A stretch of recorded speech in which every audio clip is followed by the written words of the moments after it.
एक एंकर अपनी news room में चिल्ला चिल्ला कर लोगों को एक जानकारी दे रही थी।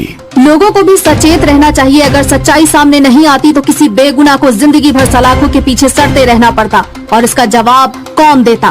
उन पर झूठा आरोप लगाने वाली उस पागल लड़की की दिमागी हालत को देखते हुए अदालत ने उसे मेंटल असाइलम भेजकर अच्छा ट्रीटमेंट देने का फैसला सुनाया है, और अस्पताल को ये चेतावनी दी है कि इस लड़की से ज्यादा दूरी बनाए रखें, क्योंकि वो काफी खतरनाक बीमारी से ग्रसित है जो किसी की जान लेने के लिए जरा भी नहीं हिचकिचाएगी। 1 महीने बाद एक खोजी महिला पत्रकार के हाथ में उस लड़की की मेडिकल कंडीशन, उसकी दिमागी बीमारी और उसके भयानक बर्ताव के रिपोर्ट्स थी। स्किज़ोफ्रेनिया, हेलुसिनेशन, फाइनल स्टेज, एक अखबार में छपा था। 25 साल की खुश मिजाज लड़की क्या ड्रग्स की आदी हो गई थी? पेन को उंगलियों पर घुमाते हुए वो सोचने लगी। कल सुबह मेंटल असाइलम में जाकर उस लड़की की हालत और उसकी हालत में हुए सुधार के बारे में जानकारी लेनी है। उस मेंटल असाइलम की एकदम घोटू कमरे में उस लड़की को ले जाया गया था। छोटे से कमरे में घुली हुई सीलन, दवाइयों की कड़वी गंध और दूर से आती पागलों की स्पष्ट चीखें। अंदर जलती ट्यूबलाइट मध्यम रोशनी में झिलमिला रही थी, मानो उसकी रोशनी भी यहाँ की सड़ांध से थक चुकी हो। केंद्र में लोहे का भारी भरकम बेड था, जिस पर चमड़े की मोटी पट्टियों से एक लड़की को बांध दिया गया था। उसके दोनों हाथ बेड के सिरों से कसकर जकड़े गए थे। टखनों पर पट्टियां इतनी कसी थी कि मांस में गहरे निशान पड़ चुके थे। वो छटपटा रही थी, लेकिन उसकी हर कोशिश नाकाम थी। उसके नाखूनों की कोरों से सूखा खून झलक रहा था। शायद उसने खुद को छुड़ाने के लिए पहले भी संघर्ष किया था। कमरे के कोने में खड़ी नर्स सुनीता ने एक ठंडी निगाह लड़की पर डाली। उसके चेहरे पर कोई भाव नहीं थे, बस हाथों में पकड़े शॉक मशीन के इलेक्ट्रोड्स को कसकर दबाए खड़ी थी। डॉक्टर शर्मा धीमे कदमों से आगे बढ़े। उनकी झुर्रीदार आंखों में ठंडा आकलन था, मानो ये सिर्फ एक मेडिकल प्रोसीजर है। तैयार? उन्होंने सुनीता की ओर बिना देखे पूछा। सुनीता ने सिर हिलाया और शॉक मशीन चालू कर दी। नहीं प्लीज, नहीं। लड़की की दबी दबी चीख कमरे में गूंज उठी। उसकी सांसें उखड़ने लगी। उसकी गर्दन रस्सी के बल बंधे किसी पशु की तरह ऐंठने लगी। शुरू करो, डॉक्टर ने कहा। सुनीता ने दोनों धातु के इलेक्ट्रोड्स को लड़की के गीले माथे से चिपका दिया। झटका पहला। स्विच दबते ही कमरे में तेज चर्र की आवाज गूंज उठी। लड़की का पूरा शरीर झटके से ऊपर उछल गया, जैसे किसी ने लोहे की छड़ को जिंदा बिजली में जोड़ दिया हो। उसकी आंखें सफेद पड़ गई, बालों की लटें हवा में खींच गई, होठ कांपते हुए भयानक तरीके से फड़कने लगे। बिजली की लहरें उसके शरीर में दौड़ गई। उसकी उंगलियां आपस में टकरा रही थी, नाखून खून से भर गए थे।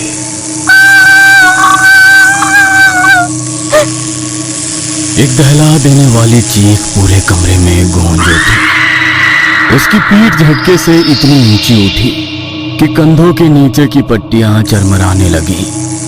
उसके पैरों की हड्डियां बिस्तर के किनारे से टकराई और पट्टियां इतनी कस गईं कि चमड़ी के नीचे की नसें नीली पड़ने लगी। दूसरा झटका। लड़की की मुड़ी हुई गर्दन के नीचे से लार की पतली धार बाहर बह निकली, परंतु डॉक्टर ने सुनीता की झिझक को अनदेखा कर दिया। स्विच ऑन करो। इस बार झटका और भी घातक था। उसकी दाढ़ें कसकर जकड़ गई, मांसपेशियां इतनी जोर से सिकुड़ गई कि उसकी गर्दन की नसें बाहर उभर आई। कमरे में सिर्फ झटकों की खौफनाक गूंज थी, बिजली की चीखती आवाज और हड्डियों के अंदर तक घुसते दर्द की दहशत। लड़की की आंखें अब स्थिर हो गई थी, होठ जोर से फड़फड़ा रहे थे, मगर उसमें अब शब्दों की ताकत नहीं थी। फर्श पर उसकी नाक से टपकता लाल खून। बस बंद करिए, सुनीता ने हकलाते हुए कहा। एक और। डॉक्टर का आदेश आया। लेकिन स्विच ऑन करो। लड़की के शरीर ने एक आखिरी असंभव सा झटका लिया। उसकी पीठ पूरी तरह ऊपर उठ गई, उसकी गर्दन अजीब से कोण पर झुक गई, उसकी आंखें सफेद हो चुकी थी, चेहरा पीला पड़ गया था। लेकिन तभी उसकी खुली आंखों में हलचल हुई। वो हंस रही थी, धीमे ठंडी सिहरन भरी हंसी। सुनीता ने कांपते हुए पीछे देखा। लड़की की टूटी फूटी आवाज में गूंजता ठहाका किसी अनदेखी ताकत का संकेत था। डॉक्टर शर्मा की आंखें सिकुड़ गई। लड़की की पुतलियां धीमे धीमे ऊपर उठी और फिर कमरे की सारी बत्तियां झपक कर बंद हो गईं। सुनीता की सांसें थम गई। डॉक्टर शर्मा ने कदम पीछे खींचा, लेकिन तभी लड़की का शरीर फिर से झटके से हिला, मगर इस बार किसी बिजली के कारण नहीं। उसकी पीली आंखें चमक उठी और इसका चेहरा भाव शून्य हो गया। कमरे में अब सिर्फ एक डरावनी भयानक खामोशी थी। उसे देखकर डॉक्टर शर्मा ने कहा, इसे अपने कमरे में ले जाओ और दरवाजा अच्छे से बंद करो, ये काफी खतरनाक है। डॉक्टर शर्मा गाड़ी से अपने घर के लिए निकले। बाहर काफी तेज बारिश हो रही थी। अस्पताल की लंबी ठंडी गलियों में स्ट्रेचर की पहियों की चरमराहट की आवाजें आ रही थी। सुनीता और 2 वार्ड बॉय उस लड़की को उसके कमरे में वापस ले जा रहे थे। उसकी पतली सूखी काया अब भी हल्के झटकों से कांप रही थी। बाहर घनघोर बारिश हो रही थी। अस्पताल की पुरानी जंग लगी खिड़कियों से पानी की धारें अंदर तक आ रही थी।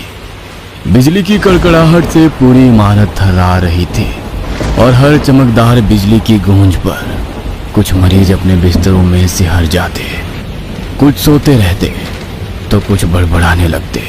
आ रहे हैं, हमें लेने आ रहे हैं। सुनीता ने कोई प्रतिक्रिया नहीं दी। वह बस जल्दी से काम खत्म करके यहाँ से निकल जाना चाहती थी। वे स्ट्रेचर को एक संकरी गली से ले जाते हुए कमरे नंबर 313 के सामने रोके। लोहे का पुराना दरवाजा जंग खा चुका था और उस पर पहले से लगे गहरे नाखूनों के निशान अब और भी भयावह लग रहे थे। वार्ड बॉय ने दरवाजा खोला और सुनीता ने लड़के के निश्चल देह को बेड पर रखा। उसकी आंखें खुली थी, मगर उसमें कोई जीवन नहीं दिख रहा था। वह सीधे छत को घूर रही थी, जैसे कुछ देख रही हो। अरे, ये फिर हंस रही है। सुनीता ने पलटकर देखा। लड़की के सूखे फटे होठों पर एक हल्की अजीब सी मुस्कान थी। चुप हो जा, ज्यादा मत सोच। दूसरे वार्ड बॉय ने फुसफुसाया। जल्दी से उन्होंने उसके हाथों और पैरों की पट्टियां खोल दी, लेकिन सिर को पकड़ने वाली पट्टी अभी भी बंधी थी। अब चलो, सुनीता ने ठंडे स्वर में कहा। वे सभी कमरे से बाहर निकले। दरवाजा जोर से बंद कर दिया गया और मोटे लोहे के लॉक को खटका लगा दिया गया। बारिश और तेज हो गई थी। बिजली लगातार कड़क रही थी। अस्पताल के भीतर मौजूद छायाओं में अंधेरा और घना होता जा रहा था। मेंटल असाइलम के अंधेरे कमरे में हल्की रोशनी झूल रही थी। सफेद दीवारों के बीच सफेद चादर से ढका लोहे का बेड और उस पर पड़ी एक लड़की, निर्जीव बेहोश, मगर उसकी आंखों के भीतर एक तूफान उमड़ रहा था। सिर्फ उसकी आंखें ही जानती थी कि इस घुटन भरी चुप्पी के पीछे कितनी चीखें दबी हैं। उसका शरीर यहाँ पड़ा था, लेकिन दिमाग में वो बातें गूंज रही थी। यह लड़की पागल है, वो दिमागी मरीज है। ऐसे पेशेंट समाज के लिए खतरनाक साबित हो सकते हैं। जज साहब, इसे जल्द से जल्द सरकारी खर्चे पर किसी मेंटल हॉस्पिटल में भर्ती किया जाए, ताकि किसी और की जिंदगी बर्बाद ना हो। रात का सन्नाटा पूरे मानसिक अस्पताल पर गहरा चुका था। बारिश की तेज बौछारें खिड़कियों से टकराकर डरावनी ध्वनि पैदा कर रही थी और हर कुछ मिनटों में कड़कती बिजली की सफेद चमक गलियारों की परछाइयों को स्थिर कर रही थी। सुनीता, अस्पताल की नाइट शिफ्ट कर्मचारी, अपने रूटीन चक्कर पर थी। अंधेरे गलियारों से जलती मिटती ट्यूबलाइट की झपकती रोशनी माहौल को और भी भयावह बना रही थी। कुछ मरीज गहरी नींद में थे तो कुछ बड़बड़ाते हुए अपने बिस्तरों पर बैठे झोल रहे थे। दूर किसी कोने में एक बूढ़ी महिला धीमी आवाज में कुछ मंत्र बुदबुदा रही थी, जैसे किसी अदृश्य शक्ति से संवाद कर रही हो। सुनीता के कदम धीरे धीरे वार्ड के अंतिम छोर पर स्थित कमरा नंबर 313 के करीब पहुंचे। उसके भीतर अजीब सी घबराहट थी, मगर उसने खुद को संयत रखा। दरवाजे के ऊपर बने छोटे होल से भीतर झांकते ही उसका कलेजा कांप गया। बेड पर वही लड़की पड़ी थी जिसका कुछ घंटों पहले ही शॉक ट्रीटमेंट हुआ था, लेकिन उसकी आंखें अभी भी खुली थी, सीधे छत की ओर टकटकी लगाए। कोई पलक झपकना नहीं, कोई हलचल नहीं, कोई सांस नहीं। सुनीता का गला सूखने लगा। उसने खुद को तसल्ली देने के लिए एक गहरी सांस ली और सोचने लगी, शायद ये सिर्फ संयोग हो, शायद वो सोते हुए भी आंखें खुली रखती हो, जैसा कि कई मानसिक रोगियों के साथ होता है। लेकिन फिर भी कुछ अजीब था। कमरे के भीतर घोर अंधेरा था। रोशनी बस बाहर गलियारे की हल्की ट्यूबलाइट से छनकर आ रही थी, जिससे लड़की का चेहरा और भी सफेद और भयावह लग रहा था। सुनीता ने हिम्मत जुटाकर दरवाजे का लॉक खोला और धीरे धीरे अंदर कदम रखा। कमरे में घुसते ही एक अजीब सी ठंडक महसूस हुई। खिड़कियां बंद थी, फिर भी हवा में एक अजीब सा भारीपन था, जैसे कोई अनदेखी ताकत वहां मौजूद हो। लड़की अब भी वैसे ही थी, बिल्कुल जड़, बिल्कुल निर्जीव। सुनीता ने धीरे धीरे कदम बढ़ाए और बेड के करीब जाकर उसके चेहरे को ध्यान से देखा। उसकी पुतलियां जमी हुई थी, उसकी त्वचा सफेद और नीलापन किए हुए थी, जैसे सारा खून खींच कर कहीं और चला गया हो। सुनीता की धड़कन तेज हो गई।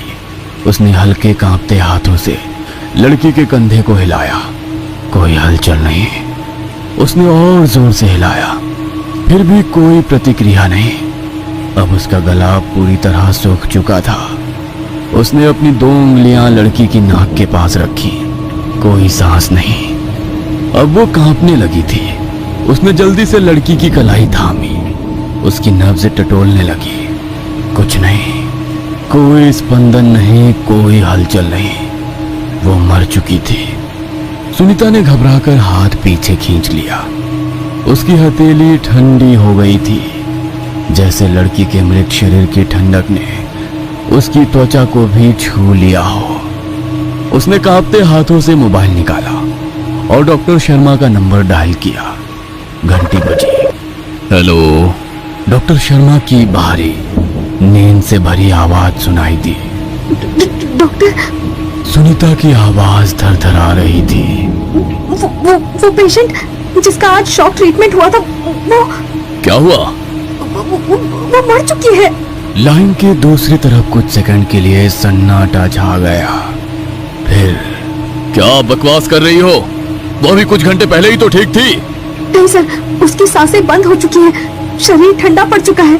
ठीक है, मैं आ रहा हूँ, कहते हुए डॉक्टर ने फोन रख दिया। सुनीता ने फोन कट करके पीछे मुड़कर बेड की ओर देखा। लड़की अब भी उसी अवस्था में थी, लेकिन अब कुछ बदल चुका था। उसकी आंखें अब छत की बजाय सीधे सुनीता की ओर देख रही थी। और ये देख, फोन सुनीता के हाथ से नीचे गिर पड़ा। रात के 1:30 बज चुके थे। आसमान से बरसती मूसलाधार बारिश, टीन की छतों पर पड़ती बूंदों की बेमियादे थप-थप और रह रह कर गूंजती कड़कती बिजली। पूरा शहर गहरी नींद में डूबा था, लेकिन इस रात की निस्तब्धता के बीच एक अनदेखा भय छिपा था। डॉक्टर शर्मा की कार की हेडलाइट्स बारिश की धार को चीर रही थी। वाइपर लगातार सामने का दृश्य साफ कर रहे थे, मगर उनके भीतर की बेचैनी इतनी तीव्र थी कि उन्हें रास्ता धुंधला लग रहा था। सड़कें सुनसान थी, पूरा शहर सो रहा था, लेकिन एक जगह ऐसी थी जो कभी नहीं सोती, मेंटल असाइलम। जैसे ही डॉक्टर शर्मा असाइलम के पास पहुंचे, वहां की पुरानी भूतहा सी इमारत अंधेरे में डूबी नजर आई। सड़क किनारे लगे लैंप पोस्ट की हल्की पीली रोशनी में वो जगह और भी डरावनी लग रही थी। भारी लोहे के गेट को जकड़ती बेलें, टूटी फूटी दीवारें और चारों ओर पसरा भयानक सन्नाटा, सब कुछ जैसे किसी डरावनी कहानी का हिस्सा हो। डॉक्टर ने गाड़ी रोकी। गेट के पास 3 लोग खड़े थे, 2 पुरुष कर्मचारी और एक महिला नर्स सुनीता। उसके चेहरे पर गहरी दहशत थी। डॉक्टर तेजी से कार से उतरे और उनकी ओर बढ़े। महिला नर्स कांपती आवाज में बोली, डॉक्टर साहब, मोनालिसा, उसने शायद ट्रीटमेंट बर्दाश्त नहीं किया, उसकी सांसें बंद हो चुकी हैं।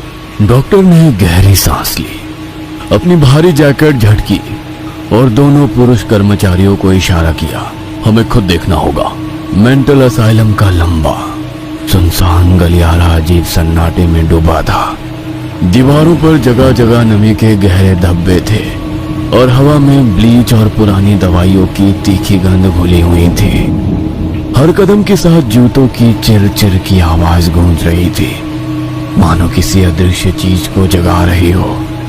जब वे कमरा नंबर 313 के पास पहुंचे तो दरवाजे के बाहर जलता बल्ब हल्के हल्के टिमटिमा रहा था। महिला नर्स सुनीता एकाएक रुक गई। उसकी आंखों में भय तैर रहा था। मैं अंदर नहीं जाऊंगी, उसने धीमे स्वर में कहा। डॉक्टर ने उसकी ओर तीखी नजर डाली और बिना कुछ कहे दरवाजे का हैंडल घुमा दिया। दरवाजे के खुलते ही अंदर से बर्फीली ठंडक का एक झोंका बाहर निकला। मोनालिसा की लाश ठंडे फर्श पर पड़ी थी। कमरे में अजीब सी नमी और सड़ांस भरी गंध थी। कहीं से पानी टपकने की धीमी आवाज भी आ रही थी। डॉक्टर धीरे से आगे बढ़े। मोनालिसा की निर्जीव देह के पास घुटनों के बल बैठ गए और उसकी नब्ज टटोलने लगे। कुछ पल के बाद उन्होंने गहरी सांस ली और उठते हुए कहा, मर चुकी है। डॉक्टर ने दोनों कर्मचारियों को इशारा किया और हल्के स्वर में कहा, इसका सिर दीवार पर दे मारो, लोगों को लगे कि इसने पागल खाने में अपना सिर दीवार पर पटक दिया है। कर्मचारी एक दूसरे को देखने लगे। डॉक्टर ने दोबारा कहा, मैं जा रहा हूं, कोई दिक्कत हो तो फोन करना।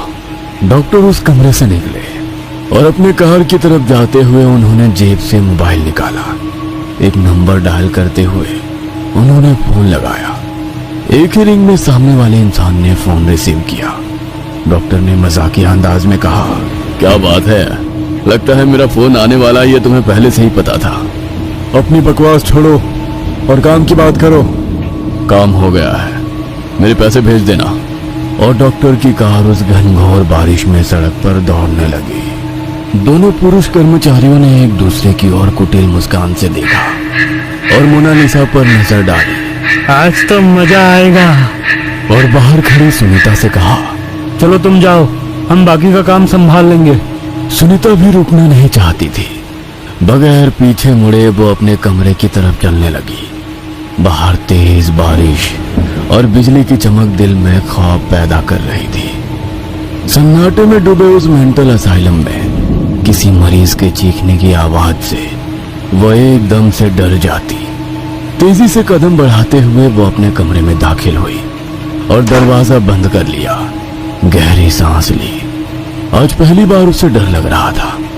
वो अपने बेड पर बैठ गई और टेबल पर रखी पानी की बोतल उठाई। तभी पता चला कि कमरे की चाबियां तो वो अपने साथ ले आई है। 2 घूंट पानी पीकर वो दोबारा अपने बेड से उठी और दरवाजा खोलकर बाहर देखा। बाहर जानलेवा सन्नाटा फैला था, पर वो चाबियां लेकर वार्ड से चलते हुए मोनालिसा के कमरे की तरफ जाने लगी, जहां वे दोनों पुरुष कर्मचारी थे। कमरे के पास पहुंचकर जैसे उसने भीतर झांक कर देखा, वो सन्न रह गई। क्या कर रहे हो तुम लोग? एक कर्मचारी मोनालिसा के मृत शरीर के साथ गंदी हरकत कर रहा था। सुनीता कुछ कहने ही वाली थी कि तभी किसी चीज ने उसके सिर पर जोर से वार किया। वो वहीं बेहोश होकर गिर पड़ी। उसके पीछे दूसरा कर्मचारी खड़ा था। अरे इसे क्यों मारा? समझाकर चुप कर देना चाहिए था। तुम्हें लगता है ये समझाकर चुप हो जाती? पर होश में आते ही वो सारी बातें डॉक्टर को बता देगी। इसका भी सर दीवार पे दे मारते हैं, सुबह बता देंगे। कि मोनालिसा ने पागल के दौर में सुनीता का सर फोड़ दिया और खुद भी अपना सर पटक पटक कर मर गई। हाँ, ये ठीक रहेगा। चलो इसे साइड में रख दो। एक कर्मचारी दूसरे से बोला। आज तो मजा आ जाएगा। दूसरा कर्मचारी सिर हिलाते हुए बोला। तू शराब की बोतल लेकर आ, मैं गाड़ी से कुछ सामान लाता हूँ। दोनों पुरुष कर्मचारी कमरे से बाहर निकले और कमरा बंद कर दिया। मोनालिसा की लाश अब भी वैसे ही पड़ी थी, मगर उसकी एक उंगली धीरे धीरे हिल रही थी। कमरे के बाहर बारिश और तेज हो चुकी थी। बिजली की गड़गड़ाहट से हर बार अंधेरा और भी डरावना लगने लगता। तेज बारिश की बूंदें लोहे के शेड पर गिर रही थी। हर बूंद जैसे घड़ी की सुइयों की तरह किसी अनहोनी का इशारा कर रही थी। ठंडी हवा में घुली शीतल और फंफूदी की गंध पूरे मेंटल असाइलम को और भी डरावना बना रही थी। पहला कर्मचारी पार्किंग लॉट की तरफ बढ़ रहा था। हर कदम के साथ उसके जूतों की आवाज भीगती जमीन पर हल्की हल्की गूंज रही थी, पर बीच बीच में उसे ऐसा लग रहा था जैसे उसकी आवाज में एक और आवाज मिल रही हो, किसी और के कदमों की आहट। उसने झटके से सिर घुमाया, कोई नहीं था। उसने लंबी सांस खींची और आगे बढ़ने लगा, लेकिन छप छप वही आहट। अब की बार वो रुका नहीं, बल्कि अचानक से मुड़कर पीछे देखा। खाली गलियारा, सिर्फ दीवारों पर पानी की बूंदें टपक रही थी और दूर जलता हुआ बल्ब मंद मंद झपक रहा था। शायद मेरा भ्रम है, उसने खुद को समझाया और तेजी से कदम बढ़ाने लगा। पर जैसे ही वो एक कोने के पास पहुंचा, उसके दाएं कान में किसी के धीरे से फुसफुसाने की आवाज आई, रुक जा। उसका खून जम गया। उसने घबराकर इधर उधर देखा, पर वहां कोई नहीं था।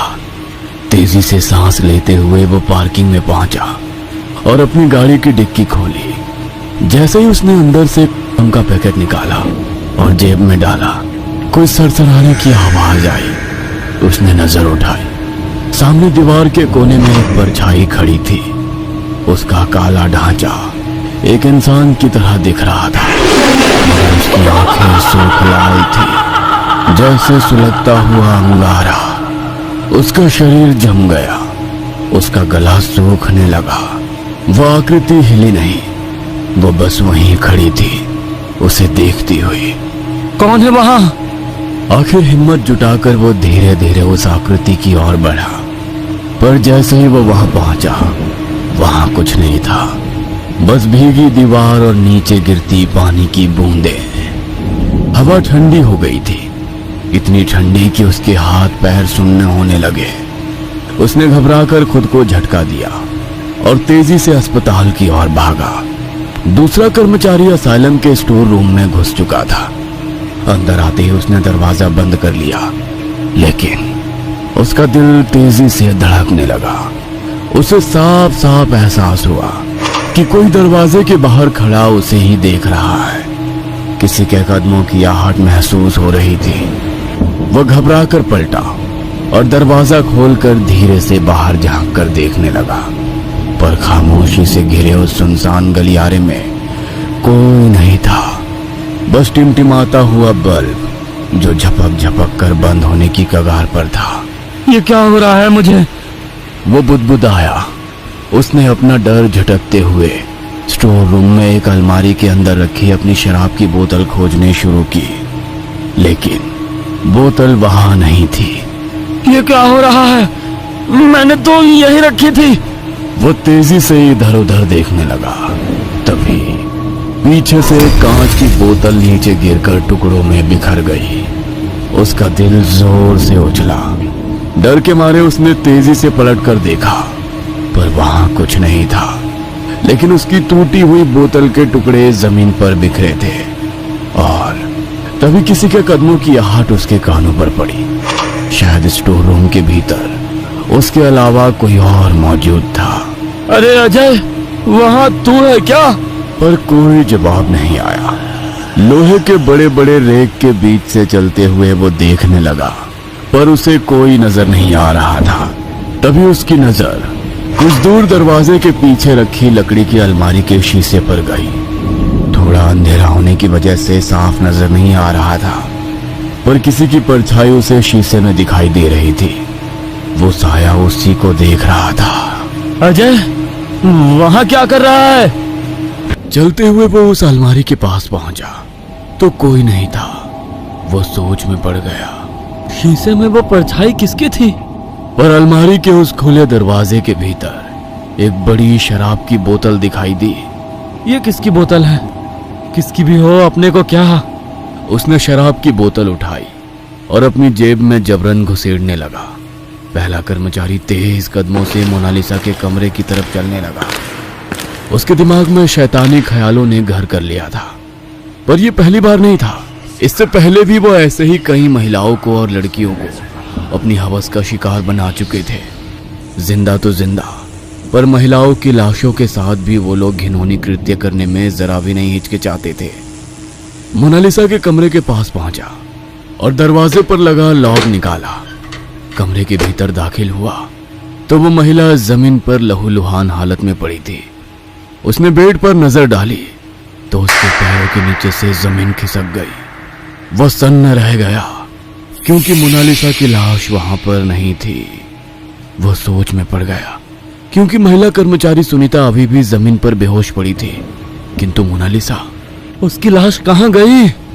उसका गुस्सा फूट पड़ा। उस हरामी ने मुझे धोखा दिया। क्या हुआ है वो समझ चुका था। उसका साथी यानी दूसरा कर्मचारी मोनालिसा की लाश को कहीं और ले जाकर अकेले ही मजा कर रहा था। उसकी आंखों में गुस्से की लपटें जल उठी। वो दांत पीसते हुए दूसरे कर्मचारी को खोजने निकल पड़ा।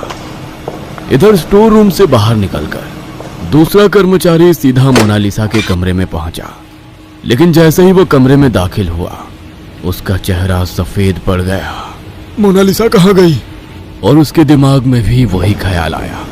उसी के साथ अपने दोस्त की तलाश में वो कमरे से बाहर निकला। बारिश अब हल्की पड़ चुकी थी, लेकिन असाइलम के गलियारे में एक अजीब सन्नाटा था, जैसे कोई अनदेखी ताकत यहाँ के हर कोने में छिपकर बस यही समय का इंतजार कर रही हो। पहला कर्मचारी गुस्से में पैर पटकता हुआ स्टोर रूम की ओर बढ़ा। साला यहीं छिपा होगा। दरवाजे पर पहुंचकर उसने उसे धक्का दिया। कर आवाज करते हुए दरवाजा खुला और एक ठंडी हवा का झोंका उसके चेहरे से टकराया।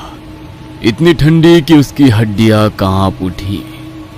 उसने झटके से अंदर कदम रखा और चारों ओर देखने लगा। अंधेरा, गहरा काला अंधेरा। बस दूर एक कोने में हल्का सा बल्ब टिमटिमा रहा था। उसने स्विच दबाकर लाइट चालू कर दी।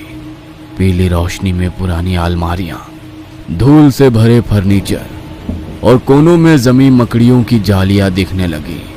अबे कहाँ छुपा है? बाहर आ! उसने गुस्से में चिल्लाते हुए अपने साथी को आवाज दी। कोई जवाब नहीं आया। हवा भी सर्द और भारी थी, जैसे कमरे में कोई और भी मौजूद हो। उसने धीरे धीरे आगे कदम बढ़ाते हुए कहा, मुझे पता है, मोनालिसा को लेकर तू यहीं कहीं छुपा है। चल अब नाटक बंद कर, बाहर आ! अपने दोस्त को आवाज देते हुए वो आगे बढ़ने लगा।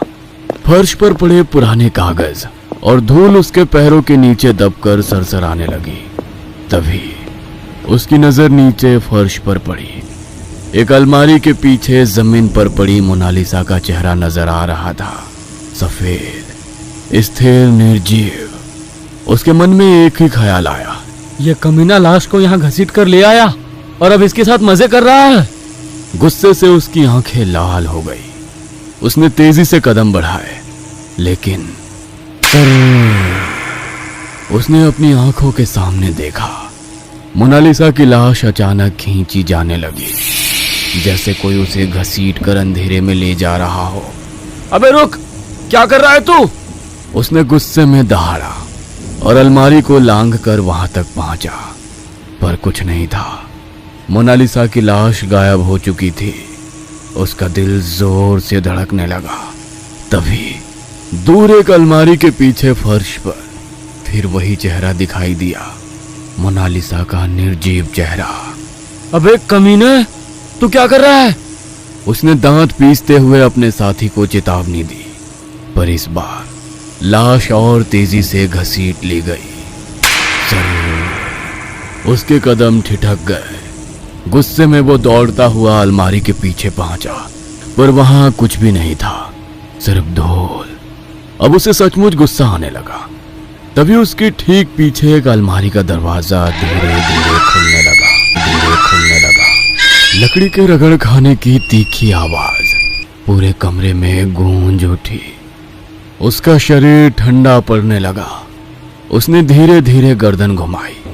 अंधेरे में डूबी उस अलमारी का दरवाजा पूरी तरह खुल चुका था। अंदर कुछ था, वहां कोई या कुछ उसे देख रहा था। उसकी सांसें तेज हो गई। उसने गला साफ किया और गुस्से से चिल्लाया, बस बहुत हो गया। अगर तू नहीं रुका तो मैं तुझे जान से मार दूंगा। मोनालिसा को मेरे हवाले कर दे। कमरा बिल्कुल शांत था, बस हल्की हल्की हवा की सरमराहट थी। पर अचानक उसे अपने पीछे किसी की मौजूदगी महसूस हुई। ठंडी सांसों की छुअन उसकी गर्दन से होकर गुजरी। उसका शरीर झंझना उठा।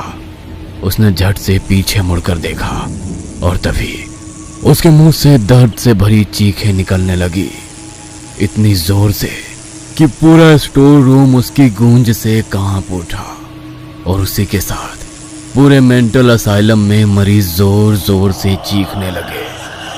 अपने दोस्त की वो चिल्लाने की आवाज सुनकर ऑफिस के कमरे में शराब की बोतल रखने आया दूसरा कर्मचारी बुरी तरह घबरा गया था। उसके कानों में ना सिर्फ अपनी साथी की दिल दहला देने वाली चीखें गूंज रही थी, बल्कि पूरे मेंटल असाइलम के मरीज चिल्ला रहे थे। चारों तरफ से आती वह भयानक आवाजें उसके दिमाग में हथौड़े की तरह चोट कर रही थी। उसका बदन पसीने से भीग चुका था, पर किसी अनहोनी की आशंका से भरे दिल के साथ वह दौड़ता हुआ स्टोर रूम की ओर बढ़ा। उसका साथी अंदर फंसा हुआ था और उसकी चीखें धीरे धीरे धीमी पड़ रही थी। गिरते पड़ते स्टोर रूम के सामने पहुंचा। दरवाजा अंदर से बंद था। उसने झट से हैंडल घुमाने की कोशिश की, पर दरवाजा हिला तक नहीं। घबराहट में उसने पूरी ताकत से दरवाजे पर लात मारी, लेकिन वो टस से मस नहीं हुआ। इस बीच मरीजों की दिमाग हिला देने वाली आवाजें और तेज हो गई। उन आवाजों ने जैसे उसका दिमाग कुतरना शुरू कर दिया था। अब वो खुद भी चिल्लाते हुए अपने दोनों कानों को कसकर पकड़कर जमीन पर बैठ गया। उसकी सांसें तेज हो गई थी। दिल की धड़कन जैसे कानों में गूंज रही थी। अचानक वो सब आवाजें शांत हो गई। ना मरीजों के चिल्लाने की आवाज आ रही थी, ना उसके दोस्त की आवाज आ रही थी। चारों ओर एक जानलेवा सन्नाटा छा गया था। वह घबराते हुए उठा और स्टोर रूम के दरवाजे की ओर देखा। अब वो आधा खुला हुआ था। यह कैसे हो सकता है? उसका दिमाग जैसे सुन्न पड़ गया। खुले दरवाजे से धीरे से भीतर दाखिल हुआ। कमरे के भीतर लाइट नहीं थी। उसने अपना मोबाइल निकाला और टॉर्च शुरू की। रमेश, कहाँ है तू? अपने दोस्त को आवाज लगाते हुए वो एक एक कदम आगे बढ़ाने लगा। पूरा स्टोर रूम देख लिया। अब वो स्टोर रूम के आखिरी छोर पर पहुंच गया था, पर उसका दोस्त कहीं नहीं था। तभी उसके कानों पर दरवाजा खुलने की आवाज आई। उसने पीछे मुड़कर देखा तो स्टोर रूम के उस दरवाजे से उसका दोस्त बाहर जाता दिखाई दिया। अरे रमेश, रुक जा, कहाँ जा रहा है? अपने दोस्त को आवाज लगाते हुए वो स्टोर रूम के उस दरवाजे की तरफ दौड़ने लगा। स्टोर रूम काफी बड़ा था। दौड़ते हुए वो दरवाजे तक पहुंचा और बाहर गया तो उसका दोस्त मेंटल असाइलम के आखिरी छोर पर जाता दिखा और अंधेरे में गुम हो गया। वो रास्ता तहखाने की तरफ जाता था। उसने दोबारा दौड़ लगाई और तेजी से सीढ़ियां उतरकर नीचे आया, पर तभी कुछ कदमों पर स्थित दाईं तरफ के कमरे का वो दरवाजा एकदम से बंद होने की आवाज आई। वह उस कमरे के पास पहुंचा और दरवाजा पीटते हुए बोला, रमेश, मुझे पता है तू अंदर है। जल्दी से मोनालिसा को लेकर बाहर आ, वरना मैं डॉक्टर को फोन कर दूंगा। तभी दरवाजा खुलने की आवाज आई। उसका दिल जोर जोर से धड़क रहा था। पोस्टमार्टम रूम का दरवाजा उसके सामने था, पुराना, जंग खाया हुआ और डरावनी चुप्पी से भरा। उसने धीरे से हाथ बढ़ाया और कांपते हुए दरवाजे को धक्का दिया। दरवाजा एक अजीब सी चरमराहट के साथ खुला, मानो किसी ने अंदर से उसे जबरदस्ती रोक रखा था। अंदर घना अंधेरा पसरा था। उसने जैसे ही मोबाइल की टॉर्च जलाने के लिए बटन दबाया, टॉर्च एक पल के लिए चमकी और फिर झपक कर बंद हो गई। कमरे में अंधेरा और भी घना हो गया। उसने घबराते हुए मोबाइल को जोर जोर से हिलाया। टॉर्च फिर से जली। हल्की हल्की रोशनी में उसने चारों ओर नजरें दौड़ाई। पोस्टमार्टम रूम की दीवारों पर पुराने खून के धब्बे सूखकर काले पड़ चुके थे। टाइल्स जगह जगह से टूटी हुई थी। लोहे के कहीं जंग लगे औजार एक टेबल पर अस्त व्यस्त पड़े थे, जैसे किसी ने इनका इस्तेमाल कर किसी को चीरा हो और फिर जल्दी में छोड़ दिया हो। टॉर्च की हल्की रोशनी में कोने कोने पर जमी गहरी धूल और मकड़ी के जाले भी साफ साफ नजर आ रहे थे। फिर अचानक बिजली की एक झलक कमरे में चमकी और तुरंत बंद हो गई। उसका शरीर सुन्न हो गया था। कुछ देर तक वो हिम्मत जुटाकर खड़ा रहा, लेकिन तभी उसे लगा जैसे कोई उसके ठीक पीछे खड़ा हो। किसी की ठंडी सांसें उसकी गर्दन के पास महसूस हो रही थी। उसका गला सूख गया।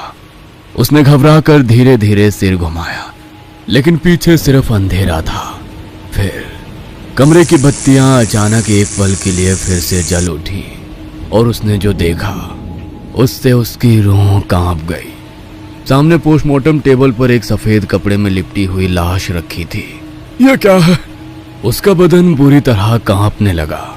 लाश पूरी तरह से सफेद चादर में लिपटी थी, लेकिन उसके पैरों की दिशा कुछ अजीब थी, जैसे शरीर को जबरदस्ती मोड़ा गया हो। उसने हिम्मत जुटाकर कमरे में आगे कदम बढ़ाया। हर कदम के साथ उसकी धड़कन और तेज होती गई।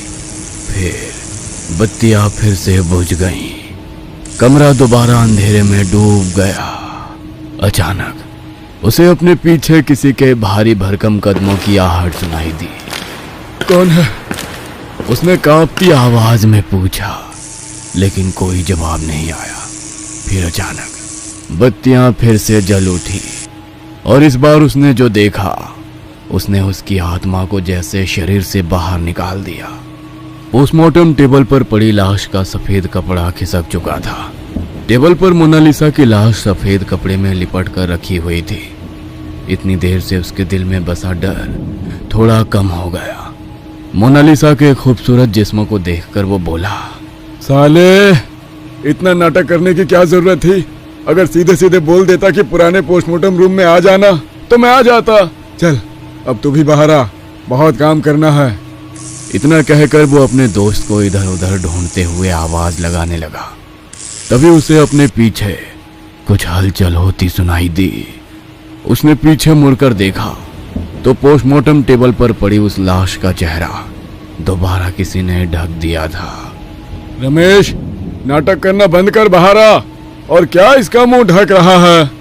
कहते हुए उसने झट से लाश के ऊपर से झट से वो सफेद कपड़ा पूरी तरह से हटा दिया और सामने का नजारा देख जैसे उसके दिल ने एक पल के लिए धड़कना ही बंद कर दिया। पोस्टमार्टम टेबल पर मोनालिसा की नहीं बल्कि उसी के दोस्त की लाश पड़ी थी। वो भी उसके पेट के ऊपर का ही हिस्सा था। आधी लाश गायब थी। कांपते हाथों से उसने टॉर्च की रोशनी फर्श पर डाली। पूरी जमीन खून से लाल हो गई थी।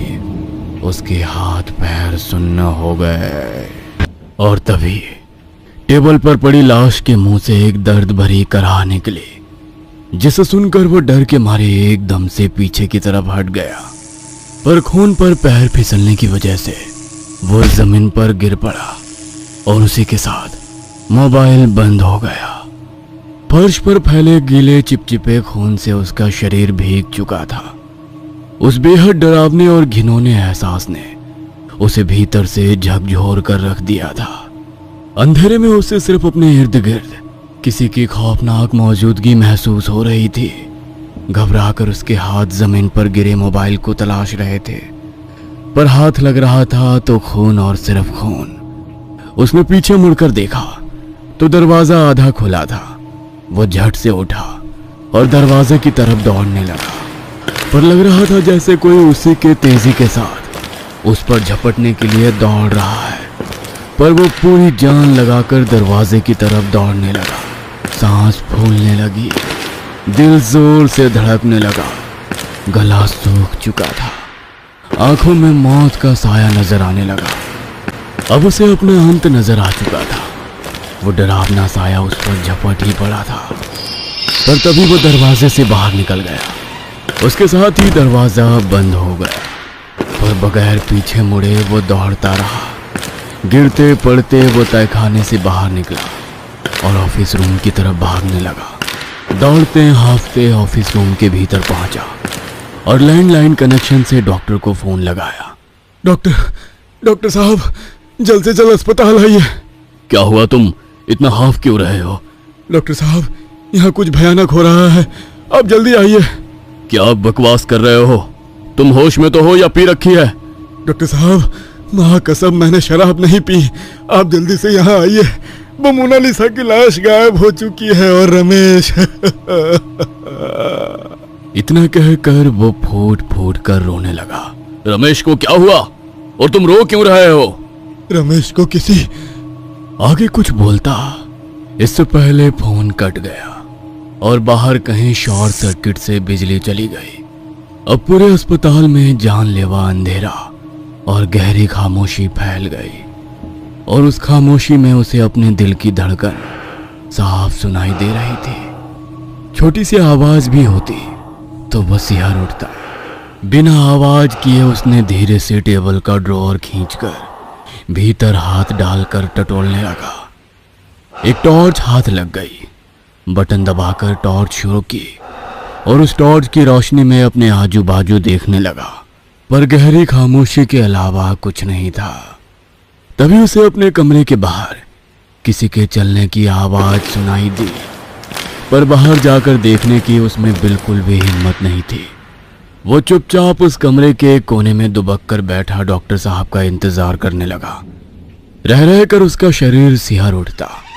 तभी झट से दरवाजा खोलकर उसका दोस्त रमेश भीतर दाखिल हुआ और उस पर गुस्से से चिल्लाते हुए बोला, क्या बे साले, मोनालिसा कहाँ है?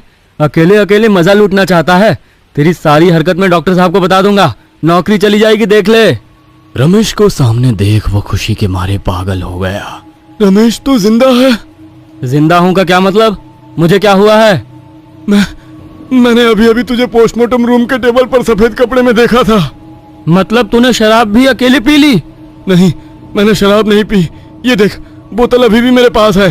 और टेबल के नीचे रखी उस बोतल को उठाकर रमेश को दिखाई।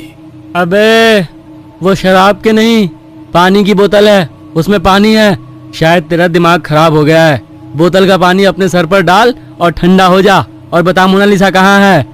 और उसे काफी गुस्सा आया।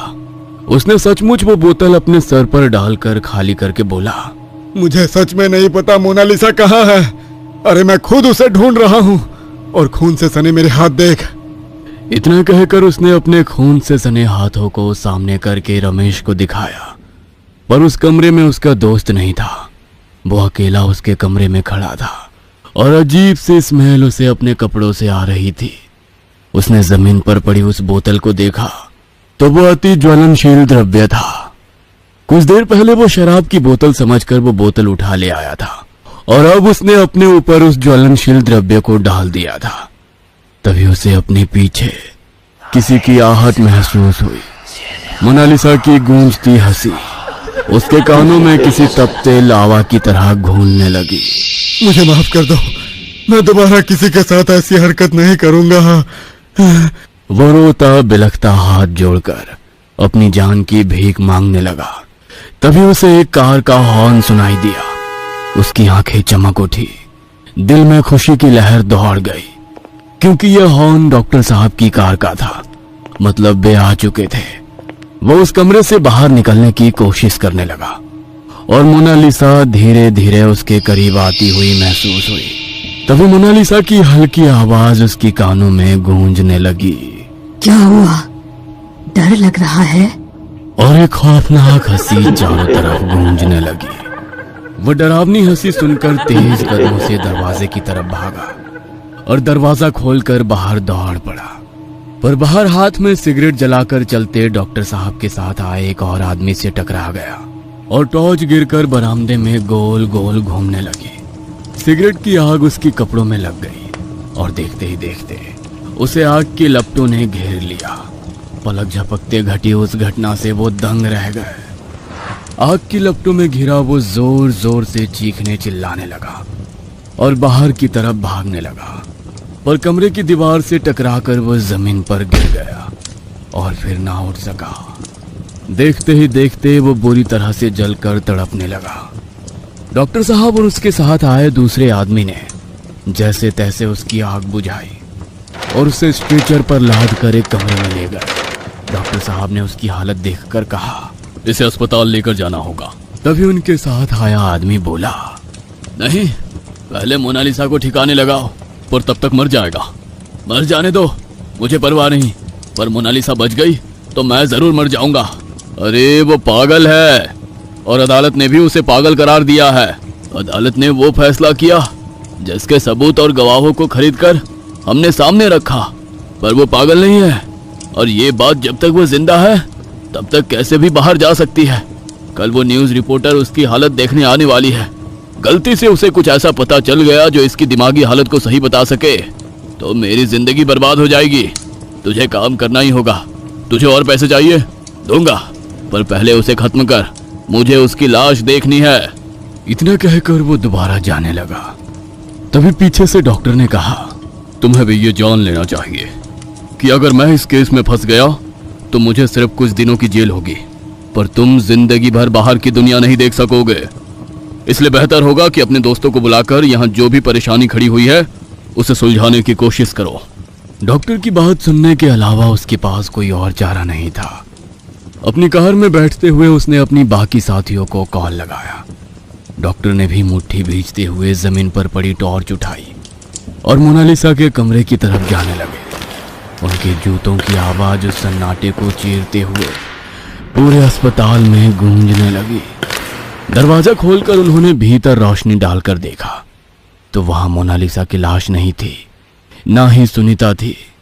अब वो सुनीता को आवाज लगाकर गलियारे में घूमने लगे। सुनीता, कहाँ हो तुम? रमेश, सुनीता, कहाँ हो तुम लोग? और तभी वो एक जगह रुक गए। उन्होंने देखा कि तहखाने की तरफ उतरती उन सीढ़ियों से कोई नीचे जा रहा है। उन्होंने हाथ में पकड़ी टॉर्च की रोशनी डाली, पर तब तक वो जो कोई भी था पोस्टमार्टम कमरे के भीतर जा चुका था। उन्होंने सीढ़ियां उतरना शुरू की और पोस्टमार्टम कमरे के बाहर खड़े होकर दरवाजा पीटने लगे। रमेश, सुनीता, क्या तुम दोनों अंदर हो? देखो, तुम्हारे अफेयर से मुझे कोई लेना देना नहीं है, पर इस वक्त हम एक बड़ी मुसीबत का सामना कर रहे हैं। जल्दी से बाहर निकलो और मेरी मदद करो। पर अंदर से कोई जवाब नहीं आया। वह दरवाजे पर दस्तक देने ही वाले थे, पर तभी दरवाजा खुद ब खुद भीतर की तरफ खोलने लगा। वो भीतर दाखिल हुए तो टॉर्च की रोशनी में उनकी नजर पोस्टमार्टम टेबल पर गई, जहां सफेद कपड़े में एक लाश रखी हुई थी। वे हैरान हो गए। ये किसकी लाश है और यहाँ किसने रखी? ये पोस्टमार्टम कमरा तो कई सालों पहले ही बंद किया गया है। वे धीरे धीरे भीतर की तरफ जाने लगे। तभी पीछे से दरवाजा बंद होने की आवाज आई। उन्होंने झट से मुड़कर देखा, पर बिना कुछ सोचे वो उस लाश की तरफ चलने लगे। गहरे सन्नाटे में आवाज आ रही थी तो बारिश की बूंदों की। वे धीरे धीरे लाश के करीब पहुंचे और लाश के ऊपर ढका कपड़ा हटाकर देखा तो वे सन्न रह गए, क्योंकि उस टेबल पर मोनालिसा की लाश थी। इसकी लाश यहाँ लाने की क्या जरूरत थी? ये दोनों मुझे एक दिन बुरी तरह फंसा देंगे। गुस्से में उन्होंने जेब से मोबाइल निकाला और अपने दूसरे कर्मचारी रमेश को फोन करने लगे, पर मोबाइल की आवाज उसी कमरे से आ रही थी। वे चौंक गए। उन्होंने आवाज की दिशा में चलना शुरू किया। मोबाइल की रिंग की आवाज अब बढ़ती हुई सुनाई दी। आवाज का पीछा करते हुए वे पोस्टमार्टम कमरे की दाईं तरफ बने बाथरूम के पास पहुंचे। हाथ में पकड़ी टॉर्च की लाइट की रोशनी अब भी आंख में चौली खेल रही थी। उन्होंने धीरे से बाथरूम का दरवाजा खोला और भीतर मोबाइल के टॉर्च की रोशनी डालते हुए देखने लगे और उनके पैरों के नीचे से जमीन सरक गई। कांपते हाथों पकड़ी टॉर्च की रोशनी में भीतर उनका वही आग में झुलसा हुआ कर्मचारी डर के मारे अपना बदन सिकोड़कर बैठा दरवाजे की तरफ देखकर दर्द से कराह रहा था। जैसे ही डॉक्टर को देखा वो और जोर से कराहते हुए रोने लगा। तुम यहाँ कैसे? डॉक्टर की जबान लड़खड़ा रही थी, पर तभी उस कर्मचारी की आंखें बड़ी हो गई। चेहरे पर मौत का डर साफ साफ नजर आने लगा। पर तभी उस कर्मचारी की आंखें बड़ी हो गई। चेहरे पर मौत का डर साफ साफ नजर आने लगा, क्योंकि डॉक्टर के पीछे उसने एक बेहद ही डरावनी हंसी में मुस्कुराता साया देखा था। मौत का साया। मोनालिसा की डरावनी मुस्कुराहट उसके दिल को चीर रही थी। डॉक्टर ने धीरे धीरे अपनी गर्दन घुमाई और पीछे मुड़कर देखा तो पीछे मोनालिसा खड़ी थी। उसकी आंखों में देख डॉक्टर के दिल की धड़कन ही मानो रुक गई। बाहर तेज बारिश हो रही थी। तभी एक और कार मेंटल असाइलम के उस बड़े से आंगन में आकर पहले से खड़ी कार के पास आकर रुक गई। अपनी गाड़ी से उतरकर तीनों लोग उस गाड़ी में जाकर बैठ गए। गाड़ी में बैठा वो शख्स हाथ में सिगरेट लिए मोबाइल पर एक वीडियो देख रहा था। उसकी तरफ देखते हुए घबराए हुए दूसरे शख्स ने पूछा, क्या बात है, हमें यहाँ क्यों बुलाया? मोबाइल पर उस वीडियो को देखते हुए सिगरेट का कश लेकर वो शख्स धीरे से बोला, मजा मिलकर किया था ना, तो बाकी बातों से मैं अकेला क्यों निपटूं? तभी कार के सामने की कांच पर टॉर्च की रोशनी पड़ती दिखाई दी। उसने वाइपर शुरू करके देखा तो डॉक्टर वर्मा इशारे से बुला रहे थे, चलो सब कुछ निपटा कर आते हैं। मोबाइल गाड़ी में रखकर चारों अस्पताल के भीतर जाने लगे। बारिश और तेज हो गई और वो मेंटल असाइलम पूरी तरह से रात के घने अंधेरे में खो गया। दूसरे दिन न्यूज चैनल पर लगातार न्यूज चल रही थी। न्यूज एंकर चिल्ला चिल्ला कर वो न्यूज बता रही थी कि अपने ऊपर हुए अत्याचार की रिपोर्ट पुलिस में दर्ज करना गुनाह है। आज हम ये सवाल इसलिए उठा रहे हैं क्योंकि उसने अदालत से इंसाफ की उम्मीद की थी, पर उसे कहाँ पता था कि इंसाफ के लिए पैसे की चादर बिछानी पड़ती है। उस मासूम का तो एक बार हो गया, पर भरी अदालत में उन गुनहगारों को बचाने के लिए उनके चार वकील उस पीड़िता को ही दोषी साबित करते रहे। उसे बदचलन, जिस्म बेचने वाली, धंधा करने वाली कहकर उसका मानसिक रेप किया गया और इससे भी एक कदम आगे जाकर इसी को उसका पेशा दिखाया। वो चीखती रही, चिल्लाती रही तो उसे मानसिक तौर पर बीमार साबित किया गया। अदालत ने उसे मेंटल असाइलम भेजकर गुनहगारों को बाइज्जत रिहा कर दिया और पिछले 1.5 महीने से वो मेंटल असाइलम में शॉक ट्रीटमेंट झेल रही थी। पर हम आज ये क्यों बता रहे हैं? क्योंकि कल उसकी हत्या हो गई। जी हाँ, सही सुना आपने, उसकी हत्या की गई। और सिर्फ उसकी ही नहीं, उस अस्पताल में काम करने वाले 2 और कर्मचारियों की भी हत्या कर दी गई। और ये हत्या किसी और ने नहीं बल्कि उन्हीं 4 दरिंदों ने की है, जिसके पक्के सबूत पुलिस के पास है। पुलिस ने बताया कि रात के समय मोनालिसा को खत्म करने 4 दरिंदे अस्पताल पहुंचे। पहले सुनीता नाम की महिला कर्मचारी ने विरोध किया तो उसके सर में डंडा मारकर बेहोश कर दिया। पर जब 2 कर्मचारी उसे बचाने आए तो इन 4 ने उनमें से एक को तेज धार वाले हथियार से काट दिया और दूसरे को जिंदा जला दिया। पर जिसे जिंदा जलाया उस कर्मचारी ने मरते वक्त डॉक्टर को फोन करके इसकी जानकारी दी। उन दरिंदों ने डॉक्टर पर भी जानलेवा हमला किया। डॉक्टर को दिल का दौरा पड़ने की वजह से वे आईसीयू में भर्ती हैं और महिला कर्मचारी पर अस्पताल में इलाज चल रहा है। और पुलिस ने 4 दोषियों को गिरफ्तार कर लिया है, जिनके पास मिले मोबाइल के भीतर वो वीडियो भी मिला है जिसमें साफ साफ नजर आ रहा है कि मोनालिसा का रेप इन्हीं 4 ने मिलकर किया था। मोनालिसा तो मर चुकी है, पर क्या अब ये इंसाफ उसके लिए कुछ मायने रखता है? तभी वो महिला एंकर एकदम से चुप होकर कुछ सुनने लगती है। शायद उसके पास कोई ब्रेकिंग न्यूज पहुंच गई थी। उसकी आंखें आश्चर्य से बड़ी हो गई और थोड़ा गुस्से में वो न्यूज बताने लगती है। बेहद शर्मनाक न्यूज, पोस्टमार्टम कमरे से मोनालिसा का शव गायब हो चुका है। ये बेहद ही शर्मनाक घटना है। इतनी लापरवाही एक पीड़िता का शव पोस्टमार्टम कमरे से गायब हो चुका है। और इधर बेड पर पड़ी सुनीता अपने सामने चल रही उस न्यूज को देखकर खुद से बुदबुदाई। अब वो खुद फैसला करेगी